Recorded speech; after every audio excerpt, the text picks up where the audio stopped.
First and 10 is going to be a treat today. Mr. Skip Bayless, you've got a party going on over there. Jay, I'm about to take on Fabolous. He's taking on Fabolous, and he's in trouble. I don't think he's worried. And I know Jalen's not worried.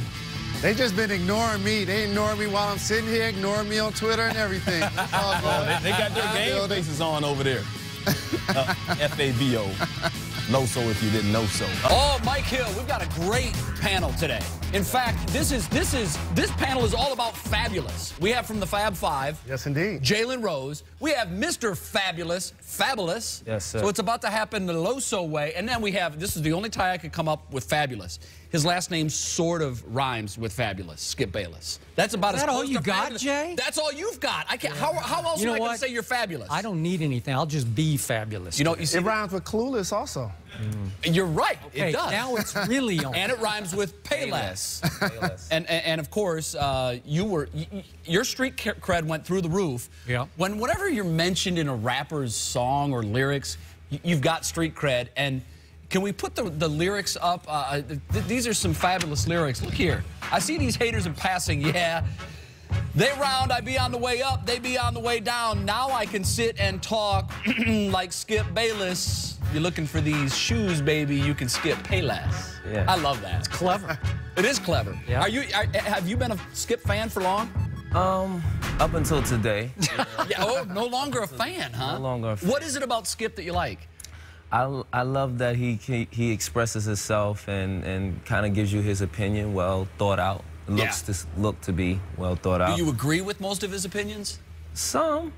Yeah. Some I think he's just a hater. There you go. Yeah. You know. See, today, art can imitate life because not only have you arrived so much that you're sitting and talking stuff like Skip Bayless, you're talking it to me. Right. Right. But, Jay, I got to correct you on one thing. Yeah.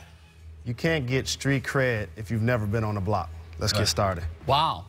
You just erased your street cred. You know what? Fab street cred went up when he used my name in a song. I don't think he needed any help. I really don't.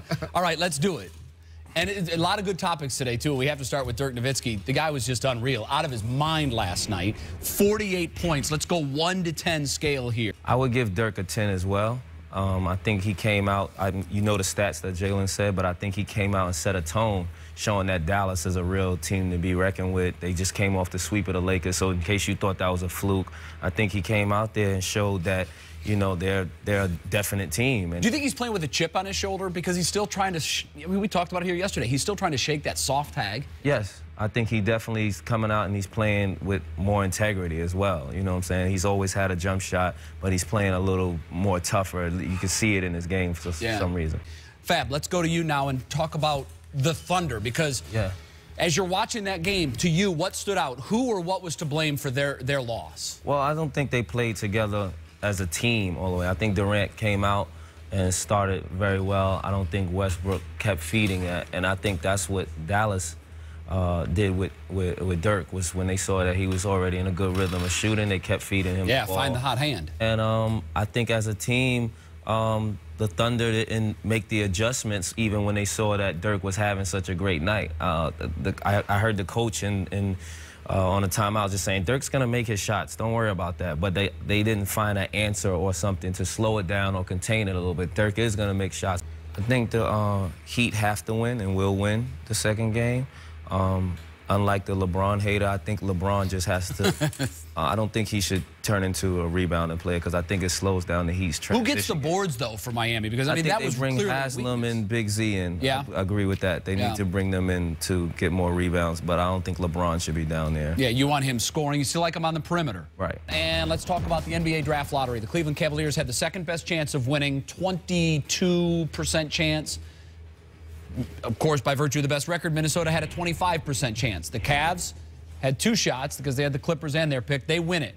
Are you surprised at all, Fabulous, that, the Cavs won it? Wasn't surprised. You know, I think people are skeptical because of the story behind it. You know, they lost LeBron, and now they wind up with the #1 pick. But I wasn't surprised. I mean, the lottery this year, no disrespect to any of the players, but it's not the best lottery. And, you know, and they're going to get a player, and if it was another player in that draft of LeBron kind of Right. talent, maybe it would be a little story. But I don't think the league would, you know, damage its credibility by, you know, rigging. Yeah, because, I mean, we heard it. I know you guys saw it on Twitter last night. As soon as the Cavs won it, boom, Twitter and conspiracy theories, and here we go again. Now let's look at the talent pool. You touched on it, Fabolous, and it is very true.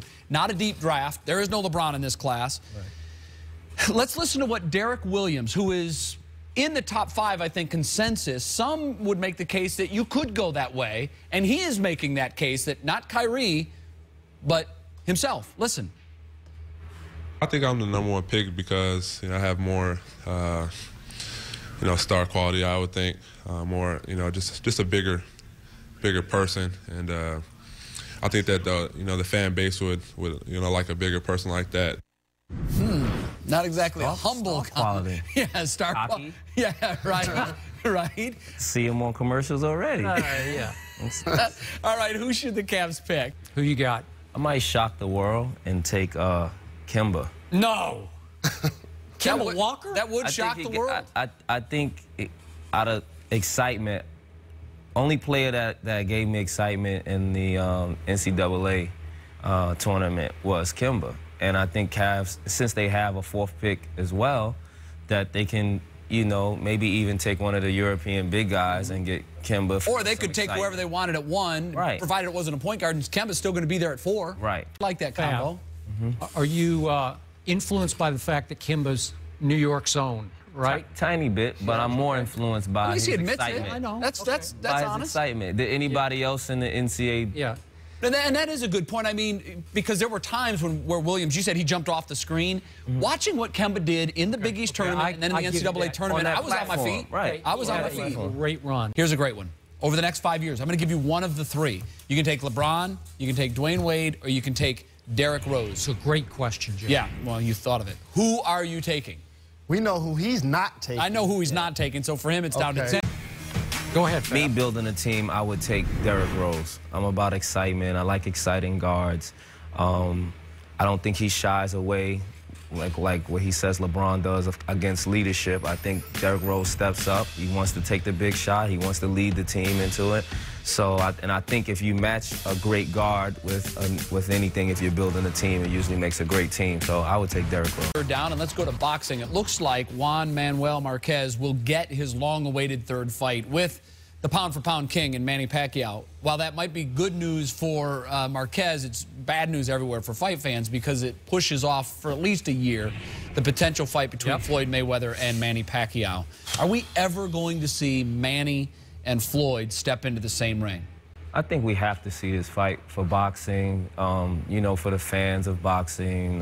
It's like these other fights are kind of playing with our emotions, so to say. You know, I don't want to see Mayweather fight anyone else. And just because the whole Pacquiao-Mayweather thing has been brought up, we're kind of just waiting on this fight. So I think something has to be done to make the fight happen. And until then, like, these other little fights are not going to... They do nothing for you. Well, of course, this year's NBA playoffs has had its share of buzzer beaters, monster dunks, and just some spectacular plays. So to rate the best of the best, we have assembled a top-notch and, well, fabulous panel. We have hip-hop superstar, of course, Fabolous right here, ESPN NBA analyst and member of the Fab Five, Jalen Rose. And just me. You are fabulous, Skip, in other ways. You like to wear your pink sometime, too. So Skip is doing this thing. All 3, of course, Fab on this day. All right, fellas, you know what you're going to do. We got the top 3 plays as assembled by our crack staff, the top 3 NBA fabulous plays from this playoffs. You're going to rank them from 1 to 10. 1 being less, of course. 10 is straight fabulous. Are you ready to get down? Let's do it. Number 1, of course, our top play of the day, Kobe, showing he still got hops. Let's roll the video right here, of course, against the Hornets, and Kobe going up, throwing some Mary Kay on the Hornets and Mecca Okafor in Game 5 of their first-round playoff series. Fab, you're up first, rating 1 through 10. I give that about an 8. About an 8? Yeah, Kobe's my favorite player, but I haven't seen much of that. And, I mean, that dunk was great, but it wasn't a 10. So to the Spurs in the Grizzlies series, and we had a crazy ending in this one. Of course, this is from game number 5, and the Spurs trying to stay alive in this one. 1.7 seconds left. Spurs down by 3. You see Gary Neal drop the big 3 to force the overtime. in the game, and San Antonio would go on to win it. So Gary Neal coming up right there. You thought Manu Ginobili would shoot the ball? No, it was Gary Neal. So Fab, you're up first. I would give that a 9. I think it was a big shot, especially for Tony Neal. And like you said, him not being Ginobili or any other player that you expected to really hit that shot. So I think it was a big shot for a role player. 2 plays in one because Taj Mahal Gibson just went straight berserk. I mean, he deserved maybe a 12 on this. And Dwayne Wade is still trying to recover from that facial. Went up with 2 hands and dunked it on him. And then later on in the game, Taj wasn't done.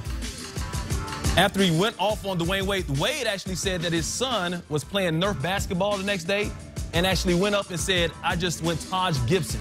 His own son said that. Look at that. 2 hands, Wade on a poster. And then later on in the game, he had a putback dunk off the missed 3 right here, late in the game. Dunked over his teammate right there, too. So, all right, so on a scale of 1 to 10, Fab. Now that gets a 10. I think those dunks symbolize the Bulls' confidence. It showed the heat and even Dwayne Wade on the other end of the exciting play and showing that he's getting a little taste of his own medicine. Yeah. You know, he's been the dunker, now he's being dunked on. So I got to give that a 10. So that's fabulous. Truly amazing to me. All right. I've given Skip like body blows, you know, pretty much through this show. We let him call Dirk's performance a 7. We let him call Taj Gibson's dunk 6. But now you're gonna get hit with the haymaker now because Here it comes, Skip. no disrespect to JJ. I hope when I see him he doesn't punch me in the kneecaps, but he's definitely not all time. He hasn't impacted on the NBA as much as a Spud Webb, as a Nate Robinson, as a Tiny Archibald. Like, he hasn't made that impact. He's had a couple of great games. He scored 12 points in a row. I'm sure in your game that's a humongous thing to do, but he's definitely unless not you're LeBron all-time. James. Right, it's not all time. Like it's nowhere near. wait a like minute. Isaiah I have to Thomas, say- like these are all time. I have to say to guys. Fab, that's not love. That's right? not love. Well played. Let's talk about fashion for a second. Kevin Durant, we see at these post-game news conferences, he's rocking the backpack in every shot. What do you make of this, his post-game attire? That's the backpack swag. You know, it's this new generation. I'm more interested of what's in the backpack. You know, I've heard rumors. I've heard Nate Robinson is in the backpack. I've heard the Soul Tape is With in the JJ, backpack. Yeah, I mean, the Soul Tape's definitely in definitely got to be in there. Like, Yeah. I don't know what's in there though. We have to. Do you know what's in there, Jay? Somebody should ask him at the next news conference. Kevin, what's in your backpack? Well, it's my job to actually be a reporter. Oh, That's yeah. what I do for a living. So He said what's in there. He said an iPad, he said a Bible, and his Skull Candy headphones. He left out Nate Robinson. That's what he has in there. But all right, that's it. We're out of time and out of topics. Fab.